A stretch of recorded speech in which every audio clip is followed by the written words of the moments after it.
I originally made a movie called Champagne and Bullets, Mm-hmm. and we did some re-editing, added some scenes, took out some scenes, and it became Road to Revenge, Right, and after which is that it kind of became... mellow. I thought would be easier to distribute because it's less violence and less sensuality, and then we decided to put out a better movie, which I think is Get Even. Right. Okay. So yeah, And I think it's the copy I've seen is the slightly earlier cut. Is there? It sounds like you prefer probably Get Even on the whole. Is that truer to what you wanted to accomplish with the movie? I do. I like it better. Most people like it better. Mm-hmm. However, there are people that like Road to Revenge better. So, but those are the Disney. The They're more Disney-fied into version. Disney. um. So it's you say Get it's a... Even. Get Even is better. Road to Champagne and Bullets is really gritty, Mhm. nitty gritty movie. It's a lot more violent and a lot more sensuality than either one of them. Yeah. But Right. it has less humor, and they're all different movies. They're all three different. In fact, we're going to package all three of them pretty soon. And Oh, so you're looking at another release? yes, Because there's been quite a lot of attention, I think, in the early 2010s was the earliest I could find people starting to talk about it and starting to, I guess, explore it as a bit of a cult favorite. How did you feel when you first heard about that? well, it's quite nice. I mean, you're not going to get much better when you don't have a studio behind you. I put my own money out there and did most everything from writing it, producing it, acting in it, doing all the music. Yeah, And the... one thing I'm not that good at is distributing it. But 210 is when we made Get Even, and Get Even became a quick favorite with a lot of people. I'm glad you brought up the music. That's one thing that a lot of people mention. Usually, the first thing they mention after they've seen it, the musical interludes and music numbers in it. Yes, I performed the music. We had some duets, and I'm one of the duets, one side of it, and of course the Shimmy Slide people seem to like a lot, and Yeah, it's the real. It's probably the catchiest I think in it. It's definitely the one that sticks in the mind and the one you're humming afterwards.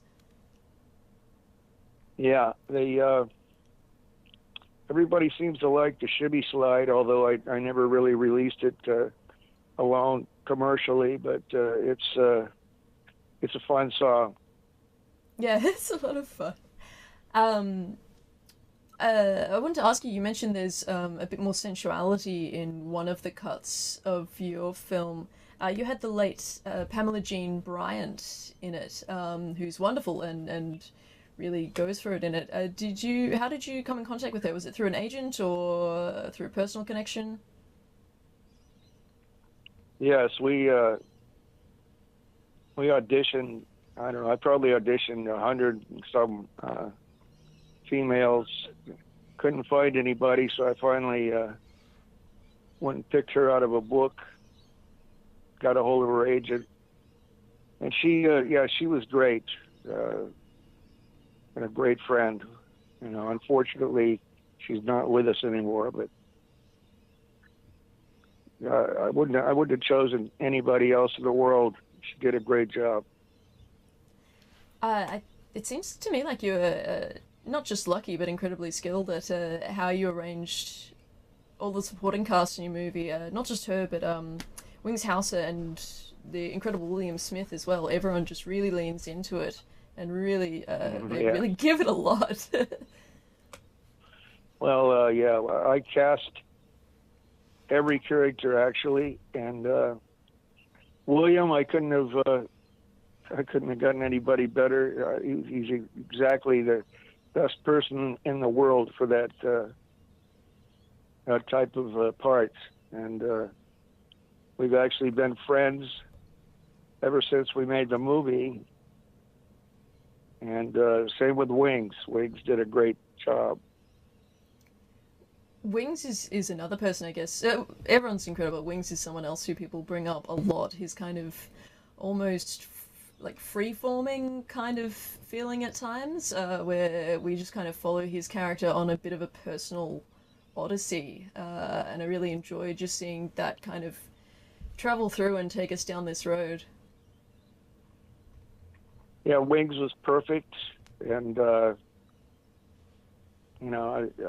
would have never recast it. There were several people that I had in mind, and he did a great job. And did you weren't practicing law at the time this movie was made, or you'd begun to practice law? Actually, I did it right before I started practicing.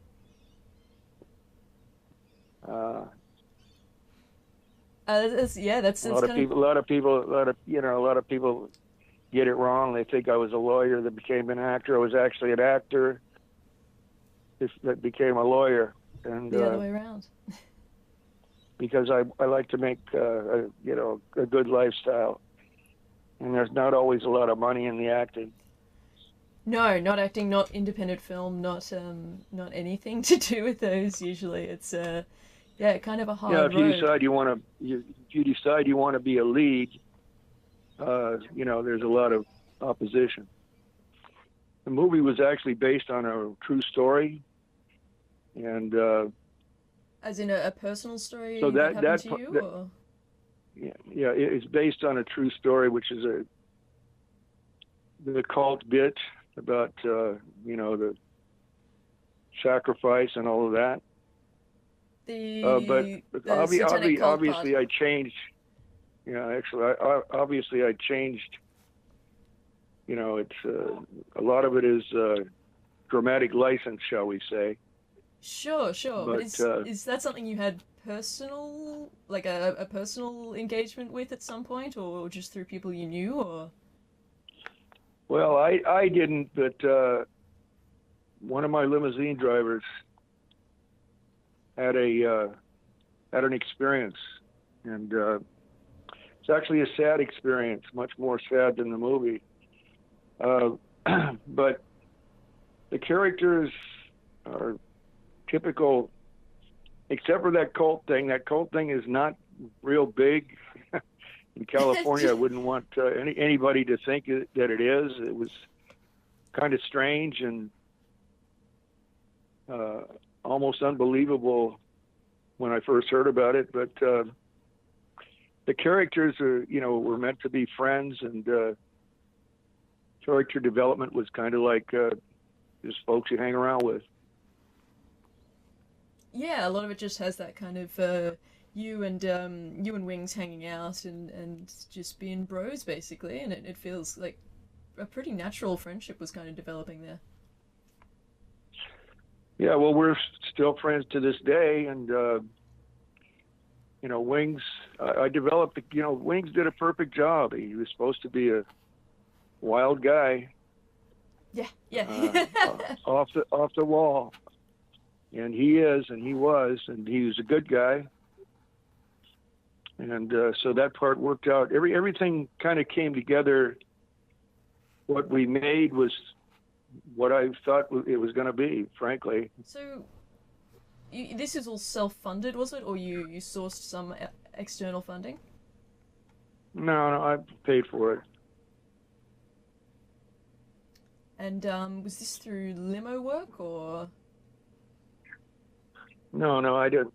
I had a private limo. I didn't have a limo company.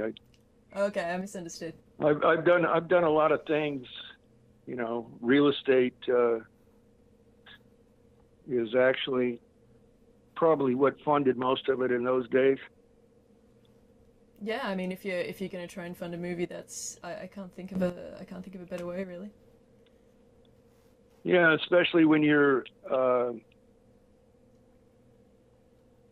We shot on film. It's not like today. It wasn't digital. It was an expense, quite expensive. I probably could have retired on the money I used for that. But it's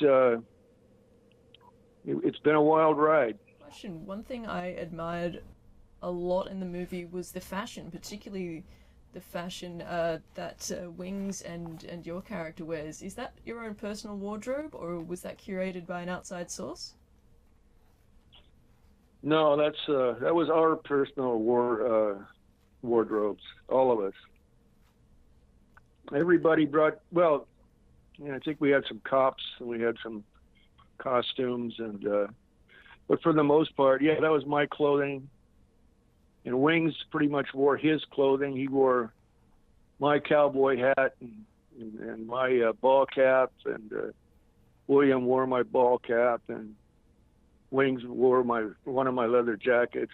But it was all, yeah, personal stuff, that you wear every day in Southern California. Yeah, it's just incredibly evocative of the early '90s kind of vibe, particularly the jumpsuits. And yeah, the getting dressed for cowboy night is amazing. It's probably my favorite part. Yeah, and what I would suggest, you might leave your address, and I'll send you a copy of the GetEven. Oh, I would love that. But we're gonna come out, actually. Champagne and Bullets, which was shot on film, is going to be they're going to bring it up to date on the film actual technical part and put it on Blu-ray, and it's actually going to be offered with GetEven and Road to Revenge in a package. So it's going to be all three, and they're each standalone movies. If you've seen one of them, that doesn't mean you've seen them all. So we're just starting on doing what we're going to do with Champagne and Bullets. Champagne and Bullets, as I say, is the very grittiest part of it. It's more sensuality, more contentious, shall we say. Right, a bit more controversial. So. It will be definitely more controversial. But not many people have seen Champagne and Bullets because I redid it early,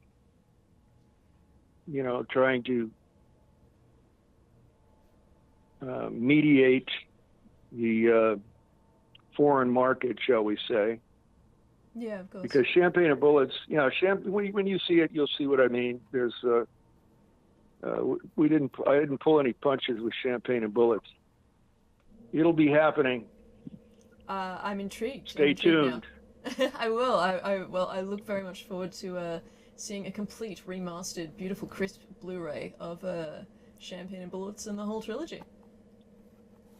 Yeah, well, we'll keep in touch. And it's nice talking to you, and I'm sure you're going to enjoy your future in the film business. Very nice talking to you as well, John. Thank you so much for making the time and for letting us show your movie. Really appreciate it. Okie doke. Well, good luck on your premiere. I know everybody's going to have a good time. The first time we showed it in a movie house here was on Fairfax in Los Angeles, Hollywood, and the theater was louder than a Lakers game.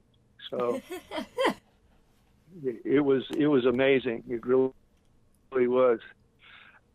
So we'll do our best. We'll have fun with it, up in the chat. and we'll stay in touch. All right. Thank you so much for your time, John. You're welcome. Bye-bye. Bye.